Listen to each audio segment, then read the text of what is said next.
तो परमार्थी जीव ने कहा नानक साहब के कि आप जैसे समर्थ संत नरक में आए और इन जीवों का उद्धार नहीं हुआ तो इनको कौन पार करेगा। इसलिए आपसे प्रार्थना है, विनती है, आरजू है, मांग है, मेरी यह ख्वाहिश है कि इन जीवों को भी मेरे साथ आप निकाल करके ले आओ, ऊपर ले चलो। तो नानक जाए अंगूठा बोरा, सब जीवन का किया निवेरा। तो अब आपको इस बात को समझना चाहिए। तो देखो प्रेमी, आप जो नए लोग आए हो या पुराने ही लोग हो जिनको सत्संग कम मिलता है, उनको मैं थोड़ा समझाऊंगा कि जिससे अभी जो कम से कम 4 टाइम सत्संग ये चलेगा, शाम को 2 टाइम, कल 3 टाइम हो गया, परसों 4 टाइम, इस सत्संग के बाद भी 4 टाइम सत्संग चलेगा। तो उनमें जो बातें बताई जाएं उसको आप ठीक से समझ जाओ। इसलिए मैं आपको अब इतिहास याद दिलाता हूँ, हिस्ट्री जिसको कहते हैं, पीछे जो बीता हुआ समय है वो मैं याद दिलाता हूँ। तो सबसे पहले तो आप ये समझो, यह दुनिया संसार बना कैसे। तो लाखों वर्ष पहले, करोड़ भी कह लो तो कम है, क्योंकि बहुत समय हो गया इस सृष्टि को बने हुए, ये अंडपिंड ब्रह्मांड को बने हुए, देवलोकों को बने हुए, कितने युग बीत गए, कितना समय हो गया, लाखों करोड़ों वर्ष हो गया, समझ लो आप। तो अब आप ये समझो, पहले इस दुनिया संसार में कुछ नहीं था।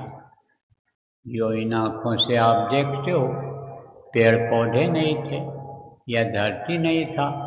इन आँखों से आसमान को देखते हो, आसमान नहीं थे, यह तारामंडल नहीं था, यह सूर्यमंडल चंद्रमा मंडल नहीं था, ये पक्षी नहीं थे, ये जानवर नहीं थे, यह ठंडी गर्मी नहीं थी, यहाँ का कोई दुख तकलीफ नहीं था। यहाँ जितनी भी चीज़ें आँखों से दिखाई पड़ती हैं यह नहीं थी। यह पिंडलोक जो कहलाता है, पिंडलोक नहीं था, अंडलोक नहीं था। अंडलोक किसको कहते हैं? जिसमें देवी देवता रहते हैं, आप समझो कि वो अंडलोक कहलाता है। तो न तो ये सूर्य थे, न चंद्रमा थी, न आप ये समझो इंद्र थे, न ही वरुण थे, न ही शची थी, न ही यमराज थे। आप ये समझो प्रेमियों 33 करोड़ दुर्गा, 10 करोड़ शंभु, उनमें कोई नहीं था। न तो आप समझो कि शिव थे, न ब्रह्मा थे, न विष्णु थे, न आद्या थी, न खुदा ईश्वर गॉड इनको कहा गया ये ईश्वर थे, न ब्रह्म थे, न पार ब्रह्म थे, न ये अक्षर पद था, न ही आपका यानी प्रकृति पुरुष लोक था, न ही भंवर गुफा था, न ही बंकनाल था, न ही त्रिकुटी थी, न ही 10वां द्वार था, न ही महाशून्य था। सतलोक भी नहीं था, अलग लोक भी नहीं था, आगम लोक भी नहीं था, केवल एक अनामी लोक था, अनामी धाम था।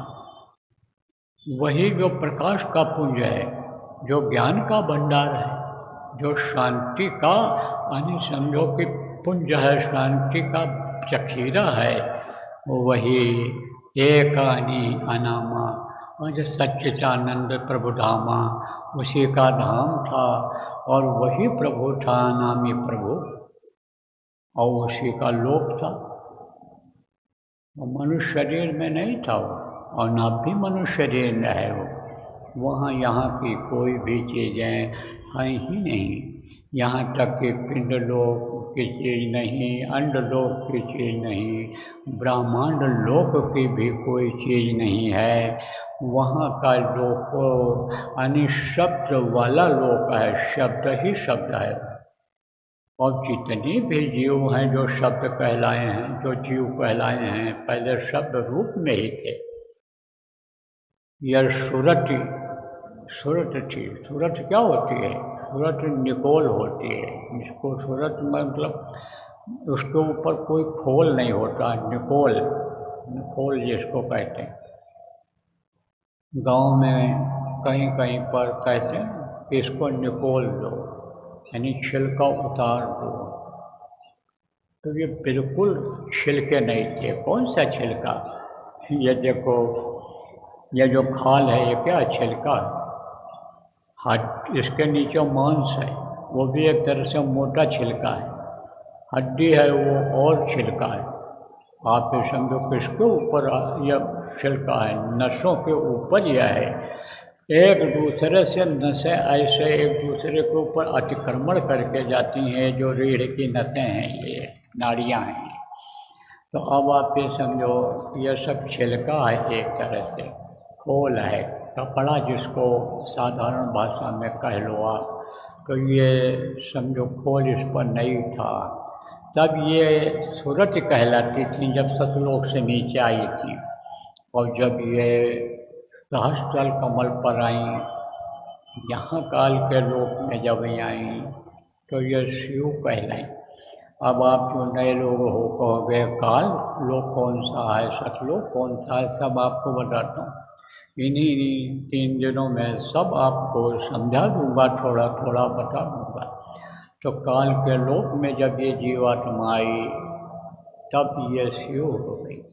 और जब ये इस मृत्यु लोक में आई तब ये शिव हो गई। इसके ऊपर 4 खोल चढ़ गया, 4 कपड़ा जीवात्मा ने पहन लिया, एक तरह से समझ लो। तो ये जीवात्माएँ बिल्कुल निर्मल थीं और उसी तरह की थी। किस तरह की थी? जैसे अनामी प्रभु था, पूरा उनके अंदर ताकत थी, उन्हीं जैसी थी। इसीलिए इनको वंश कहा गया, अंश कहा गया। अनामी प्रभु का अंश वंश कहा गया इन जीवात्मा। कहते हैं ना कि ये राजा के वंश हैं, यह राजा की वंशावली है।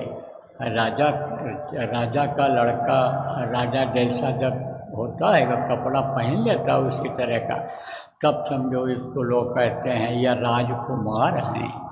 राजा तो नहीं हो सकता वो, लेकिन राजकुमार कहने लग जाते हैं उसको। उसी तरह की आदत बन जाती है, गुण ढंग सीख जाता है। जैसे देखो ये जो चोर बदमाश हैं और वह हैं, उनके लड़कों के ऊपर उनका असर कैसा आता है कि जैसे चोर लोग ऐसे पालथी मार कर नहीं बैठते हैं, आराम से कभी नहीं बैठते। वो तो जैसे लैट्रिन की जाती है ऐसे बैठते हैं जहाँ बैठेंगे। क्यों ऐसा बैठते हैं? तनिक भी अगर आहट मिली कि कोई आ रहा तो उठ करके सट से भगें, और पालथी मार करके बैठ गए हैं तो जल्दी उठ पाएंगे, तब तक तो लठ पड़ने लग जाएगी ऊपर। तो उनके जो लड़के बच्चे होते हैं उनकी आदत को सीखते हैं। अधिकारियों के जो बच्चे होते हैं वो उनकी आदत को सीखते हैं। डॉक्टरों के देखो, डॉक्टरों की जो चाल होती है, जो पुलिस के कर्मचारियां सिपाही दरोगा की चाल होती है, जो परेड करते हैं लेफ्ट राइट ऐसे चलते हैं, उनकी चाल अलग होती है। तो कहते हैं माता पिता का असर बच्चों के ऊपर पड़ता है। इसीलिए कहा गया कि भाई संयम नियम का पालन जब माता पिता करेंगे, आचार विचार आहार व्यवहार जब लोगों के प्रति अच्छा बनाएंगे, तभी बच्चे उसको सीख पाएँ। नहीं तो बाप अगर किसी को गाली देता है, तो मैंने अपने आँखों से देखा, बच्चे भी वही सीख जाते हैं, उसी तरह गाली देते हैं लोग, उसी तरह से बात करते हैं, बच्चों के ऊपर असर पड़ता है। देखो कुछ चीज़ें ऐसी हैं कि जिनको माता पिता इसीलिए छिपा करके बच्चों से करते हैं कि यह भी इसी आदत में अभी इसी उम्र में न फंस जाए, तो असर होता है उसका। बच्चों के ऊपर उसका असर होता है। इसी तरह सतपुरुष का असर, जिनको वंश अंश कहा गया, पूरा उनके ऊपर रहा है। कब तक रहा है अभी आपको जब बताऊंगा तब आपके समझ में आ जाएगा कि इस लोक तक रहा है, इस स्थान तक रहा है, पूरा असर रहा है। तो अब रचना कैसे हुई और कहाँ तक लगभग असर रहा पूरा? रचना कैसे हुई पहले समझो। ऐसी मौज हुई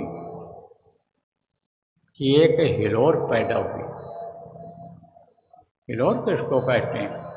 जैसे समुद्र में पानी ऐसे तेजी से आता है तो उसमें आवाज़ होती है, कहते ये हिलोर हो गए, हिलोर आ गए, ये ज्वार भाटा आ गया। बाढ़ जब आती है तो पानी बहुत तेज ऐसे बहता है तो उसमें आवाज़ होती है, दूर से ही पता चल जाता है। ऐसे कान लगा करके नदी के किनारे से अगर बैठोगे तो पता चल जाएगा कि बाढ़ आ रही है, आवाज़ होती है उसमें। तो आप ये समझो कि आवाज़ हुई। जैसे अचानक अभी यहाँ आवाज़ हो जाए तो आप लोग घबरा जाओ कि भाई इतनी तेज आवाज़ ये कैसे हो गई, सुनाई पड़ गई। तो ये जीवात्माएँ घबराई। तब उन्होंने कहा घबराने की बात नहीं है, ये मौज से आवाज़ हुई है। और हिलोर पैदा हुआ। तो जैसे कोई टब में, परात में पानी भरा हुआ, बाल्टी में पूरा पानी भरा हुआ, और वो हिलोर उसमें ऐसे आप पैदा कर, तो फिर पानी में उबाल आ जाएगा, उफान आ जाएगा और बाहर निकल जाएगा, वो पानी गिर जाएगा। ऐसे ही आत्माएं जब हिलोर पैदा हुई तो वो नीचे गिर गई। ऊपर से कोई चीज़ गिरेगी तो कहाँ गिरेगी, नीचे ही तो गिरेगी। तो वो नीचे गिर गई अनामी धाम से। तो जब नीचे गिर गई तो एक दो थोड़ो गिरी, बहुत गिर गई।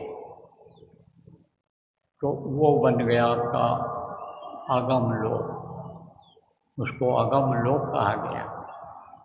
अब जब वहाँ पर ये गिरी तो ताकत तो वही रही गई,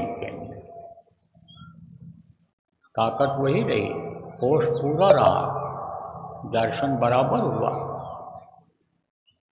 लेकिन जैसे आप देखो इधर आपके बगल में नेपाल राज्य है, नेपाल राज्य में सुबह कोई भी चला जाए बॉर्डर से, लेकिन शाम तक आपको वापस आना पड़ेगा। ऐसा नियम है वहाँ का। और या तो वहाँ से परमिशन लो कि हमको यहाँ रहना है, उसका टैक्स जमा करो, परमिशन लो, तब वहाँ रह सकते हो। नहीं बगैर परमिशन के अगर वहाँ पकड़े गए, गाड़ी पकड़ी गई तो जुर्माना देना पड़ता है। ऐसे ही जाने का आदेश तो उधर मिला ही, लेकिन वापस फिर आना रहेगा ही। तो अब आपके समझो वही एक लोक हो गया, वहीं रुक गए। घबराहट तो हुई, तकलीफ तो हुई कि जैसे ऊंची पहाड़ी पर ठंडी है और वहाँ से कोई नीचे उतरा तो गर्मी का एहसास हुआ, उतनी ठंडी मिली नहीं नीचे, तो तकलीफ तो हुई। लेकिन चाहे ये शरीर हो 5 तत्वों का, चाहे 17 तत्वों का शरीर हो, 9 तत्वों का हो, कारण शरीर हो जो 5 तत्वों, आप ये समझो आदि हो जाता है।